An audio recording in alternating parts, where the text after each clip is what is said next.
Tingnan nyo to guys. Nabili ko to sa Asian. Ganyan. Ang liit. Ang cute. So, buksan natin. May dala siyang straw. O, nakabalot. O, diba? Okay. Let's see kung masarap ka ba. Ay, ito pala. Ayan. Hi!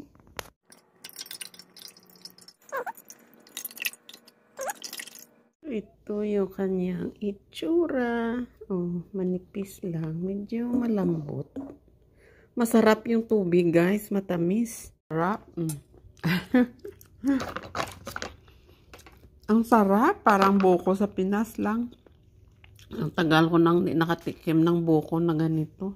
Lagi na lang yung matandang buko yung available dito. Dinner ng pobre. Pero may buko ako, kaya masarap. Alright. So, nilagyan ko na lang siya ng gulay. Ayan, purple kamote, tops or sweet potato leaves. Ayan. May potato, sarap. Over kayo dyan. I-modify nyo na lang. Dagdagan nyo na lang ng ibang sahog para mas parang bago siyang recipe. O diba? Para tipid, walang tapon.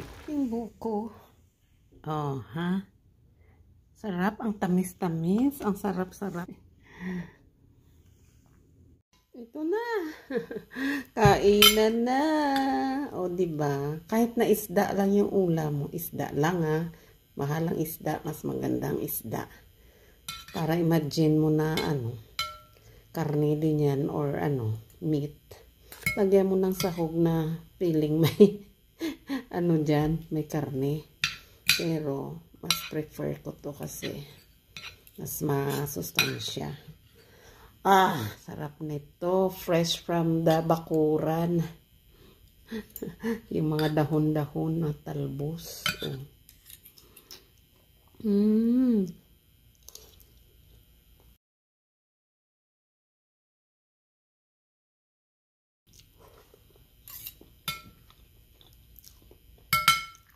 Siyempre, ulo ng isda.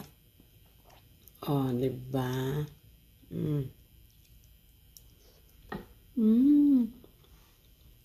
Sarap.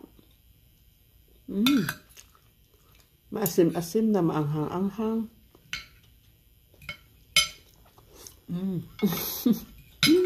Tapos yung gulay. Sarap. Ito na asim buko.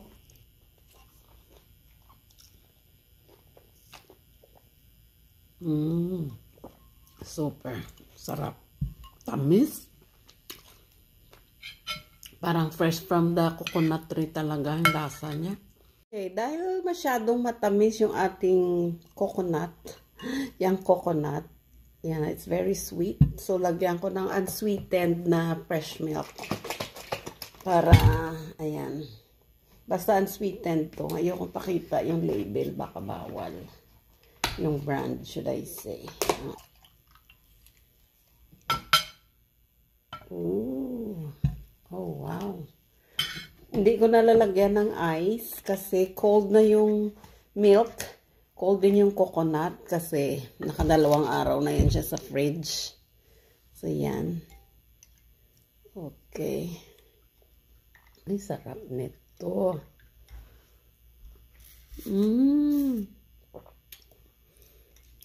Kutsarahin na natin.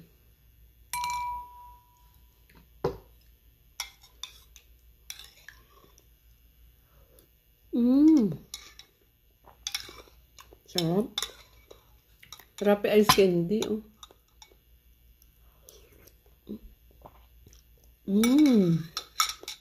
Para na rin ako sa Pinas.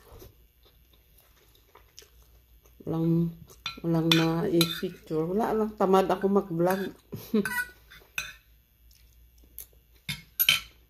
Okay. Again. Yan. Hindi na siya masyadong matamis. Sarap.